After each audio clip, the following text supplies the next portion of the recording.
ഇനി വീറുറ്റ പോരാട്ടം നടക്കുന്ന മറ്റൊരു ജില്ല കൊല്ലത്തിൻ്റെ സാഹചര്യമാണ്. പരസ്യപ്രചാരണത്തിന് കൊടിയിറങ്ങി ഇന്ന് നിശബ്ദ പ്രചാരണത്തിൽ എത്തി നിൽക്കുമ്പോൾ കോർപ്പറേഷനിൽ ഇഞ്ചോടിഞ്ച് പോരാട്ടമാണ് നടക്കുന്നത്. പല ഡിവിഷനുകളിലും കടുത്ത ത്രികോണ മത്സരവും വേദിയാകും.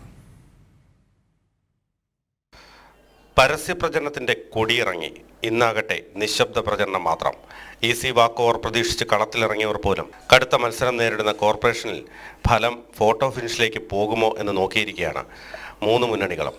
പല ഡിവിഷനുകളിലും കടുത്ത ത്രികോണ മത്സരമാണ് നടന്നത്. ചിലയിടങ്ങളിൽ സ്വതന്ത്ര സ്ഥാനാർത്ഥികളും മുന്നണികൾക്ക് വെല്ലുവിളി ഉയർത്തി. LDFിലും UDFിലും ചില ഡിവിഷനുകളിൽ വിമതരുടെ ഭീഷണിയുമുണ്ട്. കോർപ്പറേഷനിൽ ഭരണ തുടർച്ച ഉണ്ടാകുമെന്ന ആത്മവിശ്വാസത്തിലാണ് LDF.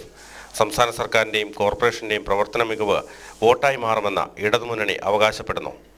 20 വർഷം നീണ്ട ഇടതുഭരണം ഇത്തവണ അവസാനിക്കുമെന്ന വിശ്വാസം UDF നേതാക്കൾ പങ്കുവയ്ക്കുന്നു. സർക്കാരിനും കോർപ്പറേഷനുമെതിരെ വലിയ ജനവികാരമുണ്ട്.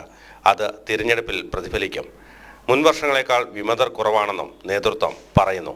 വിദ്യാർത്ഥികളെ ഉൾപ്പെടെ പുതുമുഖങ്ങളെ പരീക്ഷിക്കുന്നതും നേട്ടമുണ്ടാകുമെന്നാണ് NDAയുടെ പക്ഷം.